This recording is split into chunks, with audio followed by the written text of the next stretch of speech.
నాకు అప్పుడప్పుడు ఆ మధ్య చిన్నప్పుడు ఎప్పుడో కథ కథ గుర్తొస్తుంటుంది. కస్తూరి జింక అని కథ ఎప్పుడు ఏం చదివారా? కస్తూరి జింక. కస్తూరి అనేదండి చాలా ఫేమస్ అండి. కస్తూరి జింక అని మనందరికీ తెలుసు. కస్తూరి అప్పుడప్పుడు సామెతలు కూడా ఉంటాయి, కాకినాడ కస్తూరి అంటుంటారు. కస్తూరి అనేది ఒక సెంట్, ఒక పర్ఫ్యూమ్. కొన్ని వేల రూపాయలు ఉంటుంది దాని ఖరీదు. అది కేవలం కాశ్మీర్లో మాత్రమే దొరికిద్ది. మనిషి ఎక్కువ ఇష్టపడతాడండి కస్తూరి. ఈ మధ్య మనకు అమెజాన్, ఫ్లిప్కార్ట్లో కూడా అమ్ముతున్నారు, కానీ అవన్నీ ఫేక్, అవన్నీ నమ్మకండి.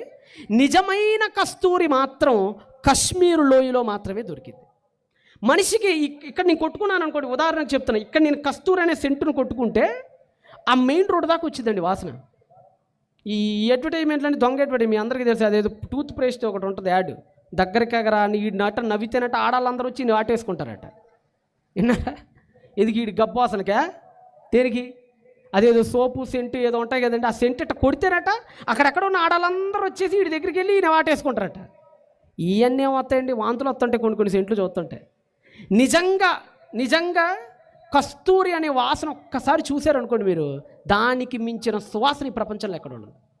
అందుకని కస్తూరి కోసం స్మగ్లింగ్స్ కూడా జరుగుతుంటాయి. అందుకనే సెంట్రల్ గవర్నమెంట్ ఈ మధ్య దాని విషయంలో రిస్ట్రిక్షన్స్ పెట్టింది. మానవుడి తర్వాత కస్తూరి వాసనను ఎక్కువగా ఇష్టపడే జంతువు జింక. మానవుడి తర్వాత అంటే మనిషి తర్వాత ఈ కస్తూరి స్మెల్ని ఎక్కువ ఇష్టపడే జంతువు జింక. ఈ జింకని తన జీవితాన్ని మీరు చదవండి, నేను చెప్పేది కట్టుకథ కాదు, నిజంగా సమాజంలో ప్రకృతిలో జరిగేటువంటి ఒక నిజగాథ. ఈ జింక ఆ కస్తూరి వాసన నచ్చి, ఈ కస్తూరి వాసన ఎక్కడెక్కడ దొరుకుతుందని దిగని లోయ ఉండదు, ఎక్కని చెట్టు ఉండదు, పర్వతాలు ఎక్కిద్ది, కొండలు ఎక్కిద్ది, కోటలు ఎక్కిద్ది, చెరువుల్లోకి దిగిద్ది, పేటు సందుల్లోకి దూరిద్ది, మొత్తం అడవంతా తిరిగి తనకున్న 25 ఏళ్ల జీవితంలో ఎక్కని మెట్టు ఉండదు అండి, చూడని లోయ ఉండదండి, అన్ని చోట్లకి తిరిగిద్దండి అది. కానీ ఎక్కడ దొరకదండి దానికి కస్తూరి, ఎక్కడ దొరకదు. అన్నిటి దగ్గరికి వెళ్ళి వాసన పీలుస్తుంటుంది. ఎక్కడ కస్తూరి దొరకదు దానికి. ఏంట్రా కస్తూరి దొరకదేంటి అని దానికి చిరాకు వచ్చి ఒకానొక సమయంలో కొండపైకి వెళ్ళిపోయి, ఇక నాకు ఈ జీవితం ఎందుకు కస్తూరి లేనప్పుడని దూకి చచ్చిపోదాం అనుకుంటుంది. ఆ క్రమంలో దాని కాలు జారి కొండపై నుంచి జారలా కింద పడిద్దండి. జింక కొండపై నుంచి జారి కింద పడి డబేల్మని ఒక బండ మీద కొట్టుకొని చచ్చిపోయింది. అలా చచ్చిపోయేటప్పుడు కడుపులో ఉన్న పేగులు బయటకు వస్తాయి, మొత్తం పగిలిపోద్ది కదా.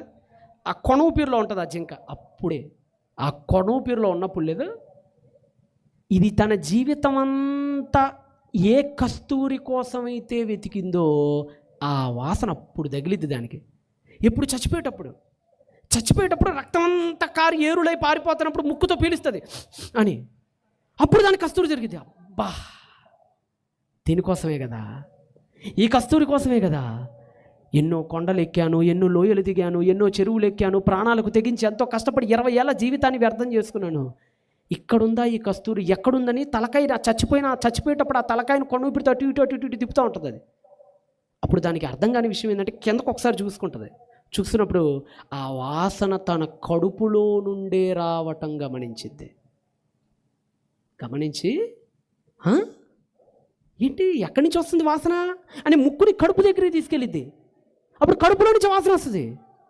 అరే, నా కడుపులో నుంచి కస్తూరి వస్తుంది ఏంటి అని పీల్చుకొని ఏం జరుగుతుంది అసలు అని ఆలోచించుకునే లోపల అప్పుడు దానికి అర్థమయ్యే విషయం ఏంటంటే, అసలు కస్తూరిని తయారు చేసేదే జింక కడుపులో ఉన్న ఒక గ్రంథి నుండి అన్న సంగతి అప్పుడు బోధపడిద్ది దానికి. ఓరే, నేను ఇంతకాలం ఏ కస్తూరి కోసం అయితే తిరిగానో అది ఉంది నా కడుపులోనా, ఇంతకాలం ఏ కస్తూరి కోసం అయితే ఇన్ని కష్టాలు పడ్డానో అది ఉంది నా కడుపులో ఉంది, అది నా వృషణ భాగం దగ్గర ఉంది అది అనే నిజం తెలుసుకొని తల బాదుకొని ఏడ్చి చచ్చిపోయిద్దండి అది. ఆ కథ మనకి నిజ జీవితం మనకేం నేర్పిస్తుంది తెలుసా? ఊరే, నువ్వు ఎక్కడెక్కడో సంతోషం ఉందని పరిగెడుతున్నావు, కానీ నిజమైన సంతోషం, నిజమైన సుఖం తాగే మందు బాటిల్లో ఉండదురా. నిజమైన సుఖం ఒక స్త్రీలో లభించదురా. నిజమైన సుఖం ఒక పురుషుడిలో దొరకదురా. నిజమైన సుఖం డబ్బు యందు లేదురా, గల్లాపట్ట యందు లేదురా. నిజమైన సుఖం తినే తిండిలో లేదురా, పడుకునే నిద్రలో లేదురా. నిజమైన సుఖం ఎక్కడుందో తెలుసా? ఎప్పుడు మనం చేతిలో పట్టుకొని తిరుగుతూ ఉంటామే ఈ దివ్య రాజ గ్రంథం మన దగ్గరే ఉంది. చూశారు, నిజమైన సుఖం దీనిలోనే ఉందండి, దేని యందు లేదండి.